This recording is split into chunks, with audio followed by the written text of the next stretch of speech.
El Congreso del Estado de México, a través del Instituto de Estudios Legislativos, presenta un espacio para entender mejor la economía y las finanzas públicas del Edomex. ¡Acompáñanos! Esto es Diálogos de Economía. Hola, ¿qué tal? Un saludo a todas y todos quienes nos escuchan en un episodio más de Diálogos de Economía, un programa que es producido por el Instituto de Estudios Legislativos del Estado de México y la Dirección de Comunicación Social del Poder Legislativo. Como saben y como lo he mencionado en cada programa, aquí vamos a abordar temas de interés estatal y nacional de la mano de expertos que nos ayudarán a comprenderlos un poco mejor. Me gustaría saludar también a Juan Carlos Villarreal, quien es director del instituto, y a nuestro invitado Humberto Tomé Ortiz. Juan Carlos, Humberto, buenos días, bienvenidos. ¿Qué tal? ¿Qué tal? Gracias. Buenos días. Bien, el tema del que vamos a hablar el día de hoy es neoliberalismo en México. Es un tema que está en boga, está dentro de la discusión pública y se discute en múltiples latitudes a todas horas en el país. Este tema lo vamos a tratar de contrastar un poco con el nuevo movimiento del humanismo mexicano y pues bueno, para eso le pedimos su ayuda al doctor Humberto Tomé Ortiz, a quien me voy a permitir presentar y leer unas líneas sobre su currículum. Humberto Tomé Ortiz es licenciado en Comunicación Social por la Universidad Autónoma Metropolitana, maestro en Ciencias de Desarrollo Rural por el Colegio de Posgraduados, doctor en Ciencias Agrarias por la Universidad Autónoma de Chapingo, investigador de tiempo completo del Instituto de Ciencias Agropecuarias y Rurales, ICAR, de la UAMX. También es especialista en estudios agroalimentarios y turismo agroalimentario y ha sido fundador y es presidente de la Asociación Mexicana de Turismo Rural. Recibió una distinción por parte de Google Scholar como investigador número 1 a nivel mundial en materia de turismo rural, así como el reconocimiento de AD Scientific Index por su trabajo en turismo. Ha desarrollado investigaciones sobre turismo y sistemas agroalimentarios en diferentes zonas rurales de México, Brasil, Ecuador, Colombia, Polinesia chilena y el centro de México. Actualmente es director del Instituto de Ciencias Agropecuarias y Rurales de la UAMX. Humberto, bienvenido. Gracias. Gracias, bienvenido, Humberto. Primero hay que decir, para los que estamos acá sentados, la universidad en muchos sentidos parte de nuestra formación y ahora hemos intentado recuperar aparte de sus mejores pensadores y reconocemos en Humberto a un académico que es además uno de los más citados en las materias que él domina, es un experto en estos temas y vamos a tratar de darle un énfasis entre el tema conceptual del liberalismo y su especialidad, que es la producción en el campo. Déjenme hacer una breve introducción. El mundo era un mundo bipolar en los 40s, en los 50s, y no recuerdo bien la ciudad europea donde se celebra este primer intento para que se denominó neoliberalismo, que básicamente, dice Piketty y otros autores, es el mismo modelo que se ha continuado desde hace siglos. Sin embargo, para efectos comerciales, digamos que esto se asentó en la década de los 80 con Margaret Thatcher, y luego hubo una especie de pensamiento único que así lo bautizó un periodista español, Ramonet, y luego posteriormente yo recuerdo un texto clásico de Vivian Forrester, El horror económico, en donde también pone de relieve el impacto que ya estaba teniendo desde 1995 este modelo económico. Más recientemente Piketty ha dicho que propiamente no se trata de un modelo económico, sino de una ideología, ¿no? Y con este antecedente quisiera entonces preguntarte cómo debiéramos entender el neoliberalismo y qué impacto tiene en nuestras vidas en los últimos 40, 50 años. Sí, muchas gracias, Juan Carlos. Gracias, Rodrigo, por la invitación. Y bueno, pues sin duda es una pregunta, además de interesante y profunda, muy desafiante. Tiene muchas aristas. Yo creo que en primer lugar tendríamos que pensar por qué es relevante hablar de neoliberalismo hoy en día. O sea, ¿cuál es el tema central de traer a esta mesa el tema del neoliberalismo? Y creo que en ese sentido tendríamos que retomar aquello que tiene que ver con los impactos directos que este sistema y este sistema ideológico también tiene y ha tenido desde los años 80 en la vida de las personas. Eso es muy importante. A grandes rasgos, lo que podríamos decir es que el neoliberalismo efectivamente es una visión del mundo, pero también es un modelo de organización social y política que se basa en la directriz exclusiva del mercado. Y eso pues tiene muchísimas implicaciones, ¿no? Porque entonces cede otras dimensiones de la vida humana a unas reglas un poco artificiales y también un tanto imperfectas. Así es. Bueno, a mí me gustaría agregar nada más a esta introducción que hacemos para entender el neoliberalismo y siguiendo enmarcando esto. Bueno, el neoliberalismo, sabemos, surge por ahí del 1937 en el coloquio dedicado a Walter Lippmann, en el que se ponía en discusión la intervención del Estado, ¿no? Que tiene que ver con esto que tú muy bien decías sobre el mercado como eje rector y un Estado mínimo, ¿no? Bueno, ahí se cuestionaba la intervención del Estado en muchos países a partir de la crisis del 29 y se le pone, vaya, el nombre de neoliberalismo para afirmar un liberalismo económico, ¿no? Hay que entenderlo también así, es liberalismo, pero en sentido económico, reafirmarlo y extenderlo con mayor fuerza, era el propósito. En este sentido, a mí me gustaría preguntarte, ¿tú crees que en la discusión pública se tiene razón cuando se afirma que el neoliberalismo quedó atrás y que ahora hemos pasado a un nuevo modelo o un nuevo sistema ideológico? No, no, yo creo que el liberalismo sigue vigente en todo el globo. Y justamente esa advertencia o el tratar de no negarlo es parte importante y fundamental para el trabajo académico y para el trabajo político también. Eh, Desafortunadamente nosotros podemos ver que hay grandes esfuerzos contra tendencias importantes y desde luego nuestro país vive un hito histórico. Está en un momento, en un parteaguas, ¿no? En proceso de construcción de un modelo nuevo. Pero decir que estamos pues ya lejos del modelo neoliberal sería ingenuo, ¿no? O sea, el poder fáctico de la economía es muy fuerte, su inercia es muy fuerte, y esto equivaldría a querer detener un avión que va volando a 10,000 kilómetros por hora, ¿no? A 10,000 pies de altura, eso es imposible. Entonces, creo que el reto importante está justamente en cómo planteamos las coordenadas y mantenemos una posición crítica frente a estos intereses. Es mi opinión. Claro. Para seguir contextualizando, después de la pandemia hay una discusión entre Slavoj Zizek y este filósofo coreano Byung-Chul Han, ¿no? Zizek dice, ya ha terminado la etapa del neoliberalismo y va a sobrevenir otro nuevo modelo.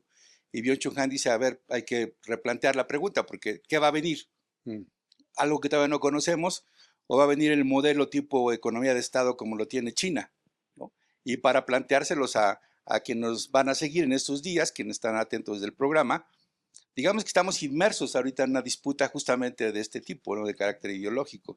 El crecimiento económico de China ha vuelto a colocar el acento en esta idea de un mundo bipolar, ¿no? Durante décadas crecimos bajo este principio en donde todo se distinguía a partir de la meritocracia, ¿no? El individuo es la medida de todas las cosas, ¿no? Era el postulado, y en función de tus capacidades, de tu desarrollo, vas a poder ser prácticamente lo que tú desees. Y dice Byung-Chul Han, eso es una mentira, eso no es cierto.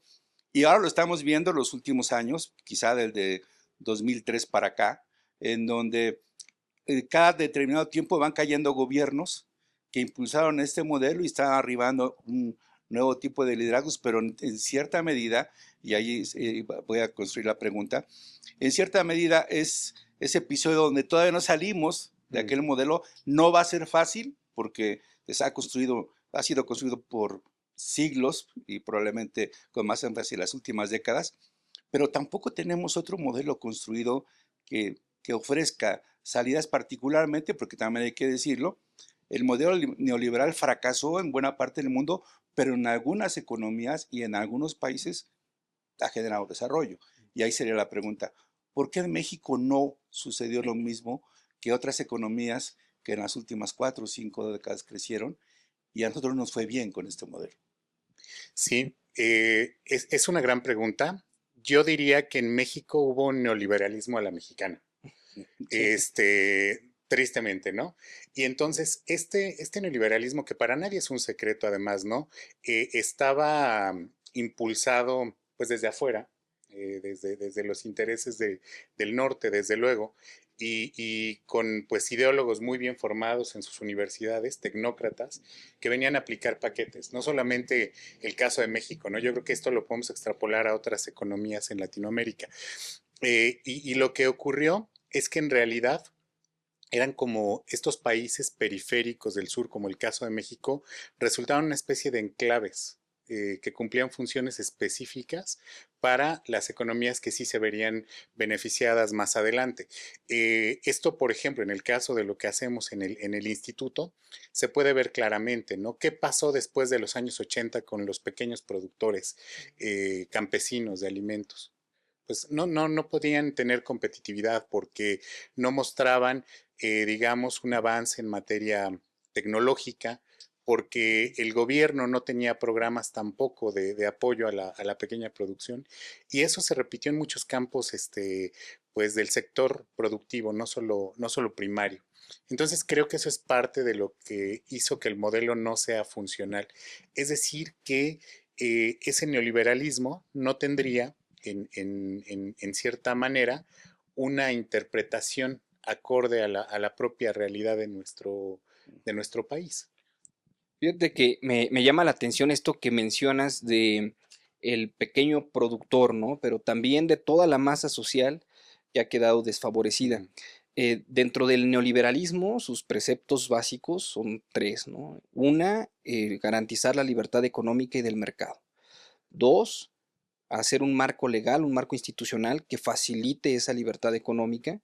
Y tres, sacrificar la política social en favor de los dos anteriores. Y en ese sentido, el neoliberalismo incluso generó una ética, hay una ética neoliberal, donde dicen, bueno, la pobreza y la desigualdad social y económica son resultado de un conjunto de elecciones individuales que llevan a la persona a adquirir esa condición. Es decir, supone que todos nacemos con piso parejo y Mm. que de ahí si te equivocas te va a ir mal, si Y el pobre es aciertas. pobre porque quiere. Y se vulgariza al final ese pensamiento diciendo, bueno, es que eres pobre porque quieres, échale más ganas, ¿no? El echaleganismo.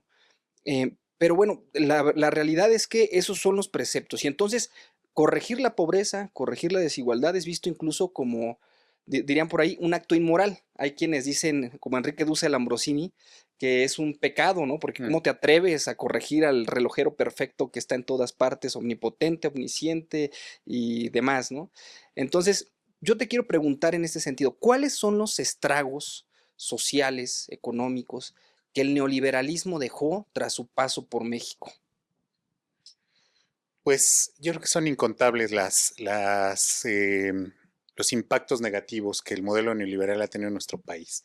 En primer lugar, no solamente creo que parte del principio de este individualismo que tú señalas, es decir, el preconcepto de que todos tenemos un piso parejo. No es cierto. El modelo neoliberal, además de eso, es precarizante. O sea, no solamente soslaya la desigualdad estructural que existe, ¿no? Sino que creo que actúa en detrimento. Entonces, en ese sentido, yo diría que dentro de los impactos no solamente está el mantener las estructuras sociales con poca movilidad, sino precarizar las ya existentes. Y con una pobreza estructural que excede lo meramente económico, ¿no? O el indicador de ingresos, sino otras formas de pobreza, como pobreza moral. Es un país eminentemente descompuesto moralmente por estos postulados del neoliberalismo, en los que se busca conseguir dinero o subir en la estructura a costa de lo que sea. Tenemos también pues una precarización cultural importante, ¿no? Unos procesos de aculturación tremendos. O sea, si viéramos en 40 años lo que hemos perdido en materia, por ejemplo, de soberanía alimentaria, de seguridad alimentaria, ¿no? Es impresionante, y esto tiene que ver con la manera en que nos vamos integrando a estos modelos neoliberales que tienen que ver con el proyecto también de globalización, ¿no? Indudablemente ahí está el cruce. Y en el caso muy específico de México, yo pensaría que también los fenómenos de emigración son una de las cosas más que más directamente se van a mostrar como una consecuencia del periodo neoliberal.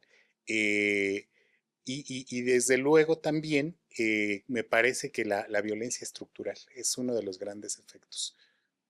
Para ubicar dos momentos históricos y luego construir una pregunta. Recuerdo que a inicios de los 80, Carlos Tello y Rolando Cordero escribieron ese libro clásico de la disputa por la nación. Si ubicamos ese contexto y ese momento gana la discusión lo que en ese momento en México se conocía como tecnócratas, ¿no? Y que luego supimos que eran neoliberales. Ahora quien está en el poder justamente forma parte de la otra escuela, de la escuela que pretendía un modelo de gobierno popular con causas sociales muy montado en el modelo de nacionalismo revolucionario. Y luego hay otro momento histórico que es cuando México firma el Tratado de Libre Comercio, y este Tratado de Libre Comercio en los últimos 30 años le ha dejado al país también un crecimiento, ha tenido también ventajas, ¿no? Y parecen dos lados de la misma moneda, y con frecuencia algunos que tienen esta idea de que el mejor futuro es volver al pasado. Entonces, México nunca tuvo los crecimientos que se dice se tuvieron, pero lo cierto es que en este momento estamos insertos en un tratado de libre comercio, en una economía global y bajo ciertas características que tú decías, es muy difícil desmontar este modelo neoliberal. Ya los rezagos ahí están, concentración de la riqueza, ¿no? Donde un porcentaje muy pequeño de la población tiene todos los beneficios y la mayor cantidad de riquezas, pero ahora, ¿cómo construir desde lo local y particularmente ahí sería en tu expertise? Uno podría poner el ejemplo de Estados Unidos, de Francia, que hay subsidio y hay apoyo para el campo. Y nosotros parece que en esta lógica de que se tenía que hacer la producción a costa de lo que sea, fuimos perdiendo eso. ¿Cómo recuperar esta vocación que en nuestro país es tan importante, ¿no? La vocación por el campo y sobre todo la gran riqueza que tenemos de productos agrícolas que hemos ido perdiendo, ¿no? Ahora ya todo se importa de China, ¿no? Hasta los nopales. Sí, sí, sí. Pues yo creo que en primer lugar tendríamos que pensar o tratar de imaginar cómo sería un futuro de México sin el campo. O sea, ¿qué pasaría con nuestro país sin el campo? Y sin duda hubo un modelo que no solamente yo diría que se implantó desde el Tratado de Libre Comercio, desde el gran proyecto de Revolución Verde, se cocinó un proyecto de transformación del medio rural, y no solo en México, ¿no? En diversas partes del mundo. Y esto ha venido avanzando, desprotegiendo desde luego el ámbito local o el ámbito de acción o de desarrollo en esa esfera local. Sin embargo, si lo pensamos, digamos que estos espacios locales y de acción más campesina, digamos, o de configuración más campesina, es donde también paradójicamente existen resistencias al modelo neoliberal. Entonces, eso es muy interesante porque realmente el modelo neoliberal es ampliamente excluyente, pero tiene fallas en el sistema, tiene eh, estos resquicios que permiten mantener ciertas identidades. Por ejemplo, hay cruces muy interesantes entre la migración hacia Estados Unidos y la preservación del tejido social en los espacios rurales. Es decir, que ese envío de remesas son de las imperfecciones que tiene el modelo. Yo lo que pensaría que para empezar a salir del asunto, tendríamos que apuntar a la construcción de modelos culturalmente apropiados, ¿no? Nos ha costado trabajo imaginar, de hecho ahora que lo decías, o sea, ni siquiera es que neguemos la llegada de un nuevo modelo, sino que no lo tenemos claro. Nos cuesta trabajo pensar afuera de la caja y construir fuera de estas coordenadas del neoliberalismo. Es complejo. Y después hay muchas resistencias, ¿no? Porque efectivamente una de las trampas es que el modelo sí genera riqueza, pero el problema es su distribución. Y veamos cómo a la clase media de este país le molesta que se distribuya la riqueza. Hay una incomodidad tremenda, ¿no? Y eso nos habla de problemas también de diseños de tecnología social, dando conceptos como más por ejemplo de las epistemologías del sur, ¿no? La comunalidad, el bien común, el desarrollo colectivo, nos cuesta trabajo entenderlos, ¿sí? Lo que sucede es que estamos llegando a un punto de inflexión de otros efectos de proporciones cósmicas que tiene el modelo neoliberal, es decir, se nos salió de las manos, por ejemplo, el calentamiento global, las crisis ambientales que están correlacionadas, donde sí o sí vamos a tener que cambiar de lógica, ¿no? En cuanto a nuestras aspiraciones de crecimiento, de consumo, de convivialidad. De acumulación. Sí, de acumulación. Y cambiar de lógica o hasta de planeta, si sigue así el daño ambiental, ¿no? Y ya incluso hay toda una estrategia para mandar seres humanos a otros planetas. Fíjate que ahorita que decías, en México tuvimos un neoliberalismo a la mexicana. Yo recuerdo alguna de las declaraciones del expresidente Andrés Manuel López Obrador, donde decía, el neoliberalismo tal vez no es perfecto, pero si se hubiera aplicado sin corrupción, yo mismo sería neoliberal, ¿no? Obviamente sí tiene algunas cuestiones que son inherentes al propio modelo, como las que acabamos de señalar, y sí ha dejado algunas deudas. Por ejemplo, el crecimiento económico de 1940 al 82 tuvo tasas de crecimiento promedio del 6.2%. Del 82 a la fecha tan solo del 2%. Queda a deber, ¿no? Y queda a deber con estos temas tan importantes como los de la soberanía, la seguridad alimentaria. Y me parece interesante resaltar que el campesino en realidad incluso tiene una lógica diferente a la lógica moderna. Ellos no piensan en tasa de ganancia, ellos piensan en fondos de reemplazo, en fondos ceremoniales, ¿no? Eric Wolf tiene ahí un libro que se llama The Peasant, de El Campesino, muy bueno, donde explica la organización campesina, ¿no? Y me parece que en ese sentido se pueden buscar alternativas, ¿no? Para nuevas formas de ingeniería social.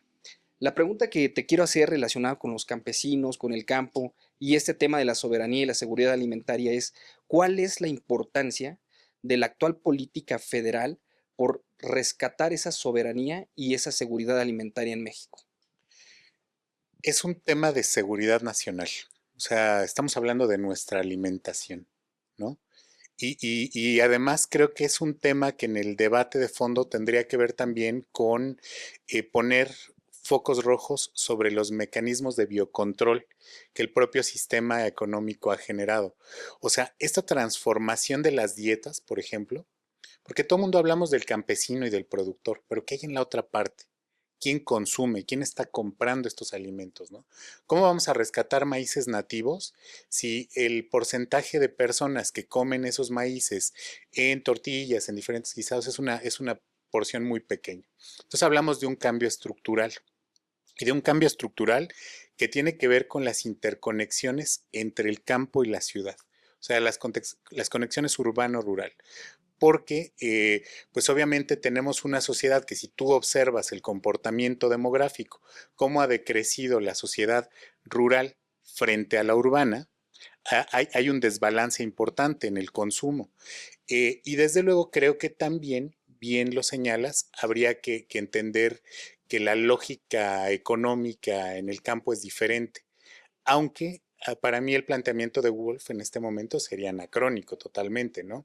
O sea, sí tenemos unos campesinos, digamos, conectados al mundo global y a las economías de una o de otra manera. Entonces, creo que lo relevante en términos de lo que preguntaba sobre el gobierno está en poder recuperar la soberanía alimentaria y la seguridad, pero desde una comprensión amplia del problema. O sea, no pensar que esto va a ocurrir repartiendo semillas entre los productores. Hay que reeducar al consumidor también, ¿no? Hay que generar otro tipo de políticas. Yo ponía un ejemplo que me va a servir también ahorita para formularte la siguiente pregunta. Un centro comercial vende tortillas que están precocidas. Y cuando tuve acceso a la tortilla y la calenté, dije, pues sí, sí, se levanta el globito y todo. Pero luego cuando vi dónde las hacían, me dio entre tristeza y coraje, ¿no? Porque las hacen en Nuevo León. Cuando el Estado de México tiene quizá una de las mejores producciones de maíz que se han ido perdiendo con el tiempo, ¿no? Y ahora recuperaba parte de mi experiencia, cómo en Sudamérica hay una amplia protección para el consumo local y luego insertar esta producción local en el mercado global, entendiendo que esa es la realidad, que el modelo así funciona. Digo, ¿para qué nos quebramos la cabeza? Mejor hay que ver cómo esto que tenemos puede tener un efecto en términos del comercio. Y pensando nuevamente en el campo, eh, ya introducías todo el tema. En los últimos 50 años pasamos del 70% de vivir en zonas rurales a hoy poco menos del 30%, la gran proporción vive en ciudades. ¿Cómo lograr este equilibrio, Humberto, entre el consumidor, que es al final del día el que está moviendo las economías, y el que produce y que tiene que pues, situarse en esta dinámica en donde no tenemos los subsidios, no tenemos el apoyo, no tenemos la infraestructura, la tecnología que tienen otros países y que lo vemos claramente cuando vemos la producción, por ejemplo, de jitomate en Sinaloa, ¿no? Que tiene una gran inversión y para el caso de los estados que producen maíz y otras cosas es todavía pues de hace siglos, ¿no? ¿Cómo lograr este equilibrio? Sí, es una pregunta súper compleja, tiene muchas aristas lo que comentas. En primer lugar, efectivamente México no tiene un campo, tiene muchos campos con realidades muy diferentes, ¿no? Y en el tema que hoy nos ocupa en esta reunión, digamos que esos diferentes campos o diferentes ruralidades mexicanas tienen relaciones de proximidad o distancia con el modelo neoliberal y ahí expresan la eficacia que supuestamente Ok. tienen. Pero dentro de estos diferentes campos también hay enclasamientos, es decir, existe, digamos, como una jerarquía de los alimentos, ¿no? O una jerarquía de los sistemas productivos, dada por el mercado y dada por la construcción social de los mismos. Entonces tú señalabas algo súper interesante. ¿Por qué es que los estados que a lo mejor tienen una producción de maíz reciben menos apoyo? ¿O por qué se han desarrollado menos? Pues por esta relación valvular de distancia-proximidad con los modelos económicos imperantes. Y en ese sentido creo que también hay algo que es interesante para los legisladores, que es la manera en que los sistemas productivos no solo se promueven y se impulsan a través de políticas públicas, sino cómo se protegen también. Porque señalabas el caso de los países andinos, me imagino, te Ujú. referías en Sudamérica, donde hay una protección a los alimentos. ¿Cuál es la diferencia? Que no son concebidos como bienes de mercado, sino como Correcto. patrimonio biocultural. Y esto hace mucho más complejo aquello que preguntabas, porque entonces, uno, no son mercancías. Dos, tampoco son patrimonio cultural. Expresan una relación entre naturaleza y cultura. Y ahí hay otra cuestión que es relevante, que es cómo estamos conviviendo con el entorno para generar o mantener ciertos sistemas productivos. Pero, insisto, en el caso del alimento, habrá que ver la relación específica entre producción y consumo. No podemos entender o dejar a los productores como una isla, ¿no? Sino que habrá que entenderlo como su situación, como un resultado de una interacción entre los mercados con los consumidores. Por ejemplo, en Ecuador creo que es el país donde más variedades de papa existen, que sería una cosa pues más o medianamente extrapolable con las variedades de maíz en México. Pero ¿por qué allá no se pierden? ¿Por qué incluso logran una valorización alta en el mercado? Bueno, pues porque siguen estando presentes en la cotidianidad de las personas. No ocurre eso en el caso de nuestros maíces, ¿no? Correcto. Se valoran como piezas de museo. Sí. Entonces, es otra forma de mercantilizarlos. Hay que asumirlos, hay que entenderlos como parte de un patrimonio biocultural y en esa medida sí intentar ser dialógicos también con el mercado, ¿no? hay muchas iniciativas interesantes surgidas de la base eh, y de una base a veces urbana, medianamente educada, ¿no? Que tiene que ver, por ejemplo, con las cadenas cortas de distribución. ¿Cómo acortamos la distancia para que los alimentos lleguen? Y es otra manera de tratar de jugar con las propias reglas del mercado, ¿no? O la valorización a través de las indicaciones geográficas. Yo concuerdo contigo, no podemos pelear desde afuera. Sería poco inteligente. Es muy respetable, claro, por supuesto, la radicalidad es muy importante porque nos enseña a generar contrapesos y posiciones también, digamos, contrapuestas. Pero de manera estratégica creo que conviene indagar cómo podemos mover las cosas desde el estado actual, ¿no? Y no solamente en la parte alimentaria, ¿no? O sea, el neoliberalismo como ideología, como modelo económico político, al final de cuentas trastoca todas las aristas de la sociedad, ¿no? Recientemente, el expresidente también López Obrador decía que estábamos nosotros adoptando un nuevo modelo denominado humanismo mexicano. Y sí, el Secretaría de Gobernación en su momento sacó un decálogo de los principios del humanismo mexicano, que eran pues las frases que repetía de manera muy continua el presidente, ¿no?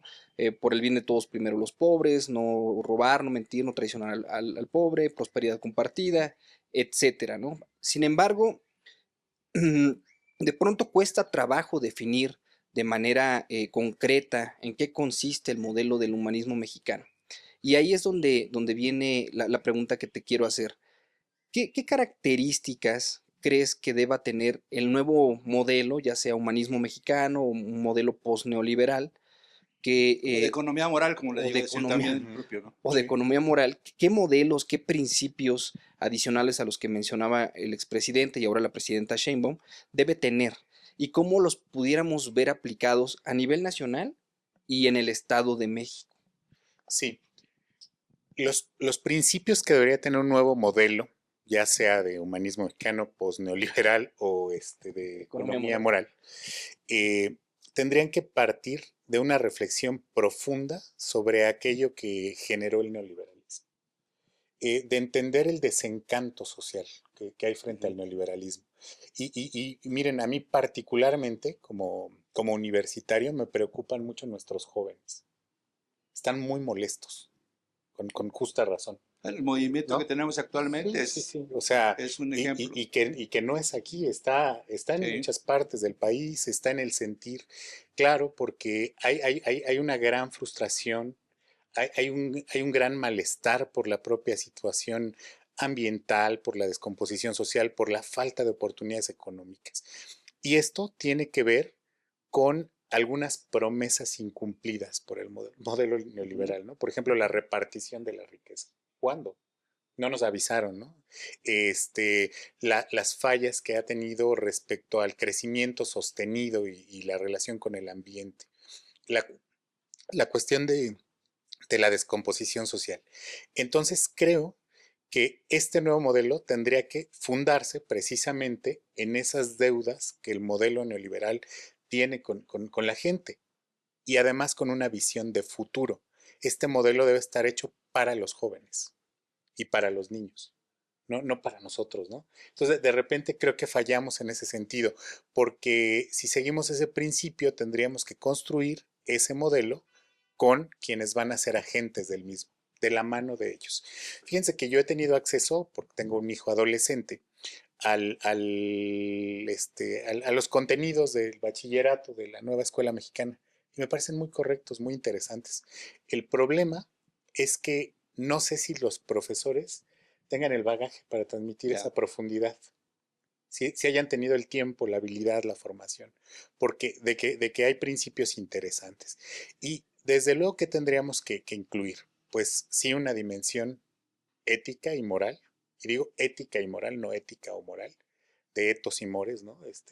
De valores y costumbres que sí tendría que impactar, digamos, en la sociedad. Es una sociedad excesivamente centrada en el dinero, ¿no?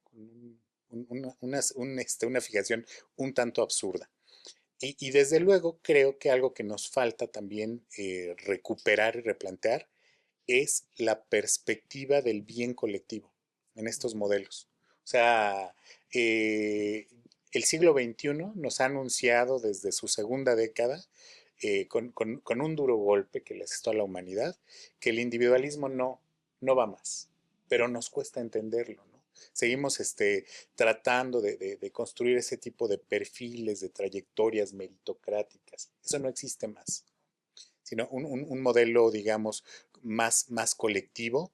Y particularmente creo que en el caso del Estado de México habría que priorizar los intereses de la población más vulnerable, que Claro. además es mayoría.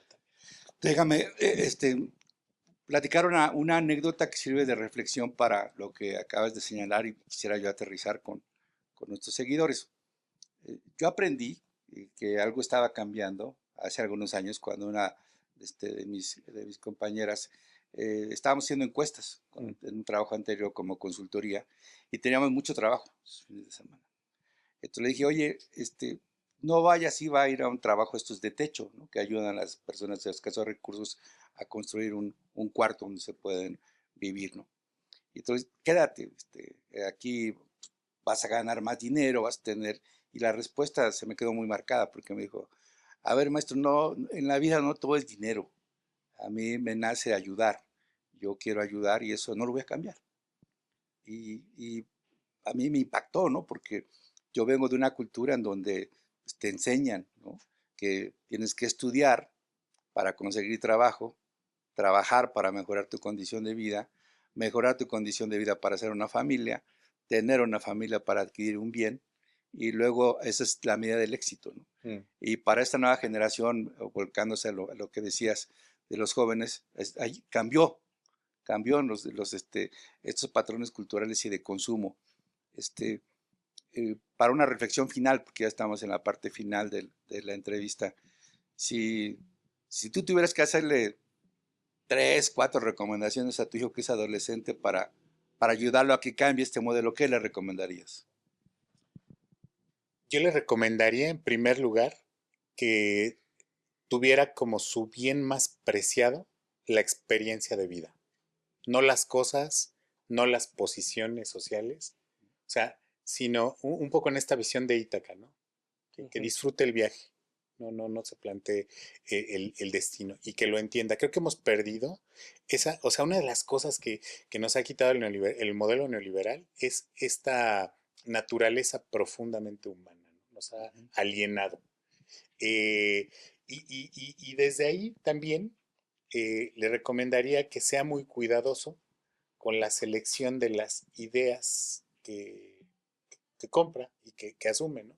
Porque coincido con Piketty y además, pues eso si nos vamos a Gramsci y a Marx también estaba ahí, pues el modelo es ideológico fundamentalmente. Es una visión del mundo, ¿no? La que se ha introyectado y creo que en ese sentido hay que hacer cambios importantes. Este, la otra, creo que la tercera sería que entienda que la vida es en relación con alguien más, siempre.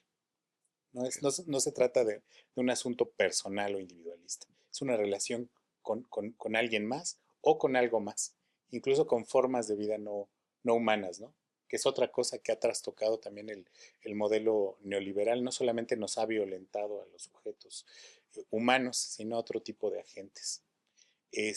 Y pues finalmente creo que yo le diría que se comprometa a luchar para cambiar al mundo, porque todos pugnamos por el cambio, pero ¿qué estamos haciendo, no? Bien, pues interesantes reflexiones. Juan Carlos, no sé si te gustaría hacer alguna reflexión final sobre este tema que hemos tratado. Solamente invitar a quienes nos siguen, a quienes están interesados en estos temas. Las cosas cambian cuando uno las nombra, cuando las encuentra conceptos para explicarlas. El objetivo de esta charla sobre economía es justamente darle nombre, conceptualizarlas, tratar de entenderlas y desde ahí, como este último mensaje que ha dicho Humberto, traducirlas en recomendaciones concretas. Creo que en ese sentido hemos logrado el objetivo. Agradecemos mucho a nuestro invitado. Como si se dan cuenta, tiene una capacidad pedagógica muy rica que permite aterrizar temas complejos en expresiones muy de entendimiento común, y te lo agradecemos mucho. Y a Rodrigo por la conducción del programa, y vamos a seguirnos viendo próximamente. Bien, pues entonces llegamos al término del programa. Este fue un episodio más de Diálogos de Economía. Gracias, Juan Carlos, gracias, Humberto. También nuestro agradecimiento al Instituto de Estudios Legislativos, así como a la Dirección de Comunicación Social del Poder Legislativo. Nos vemos en otro episodio. Hasta luego. Hasta luego. Hasta luego. Esto fue Diálogos de Economía. Mantente al tanto de los próximos episodios y síguenos en redes sociales.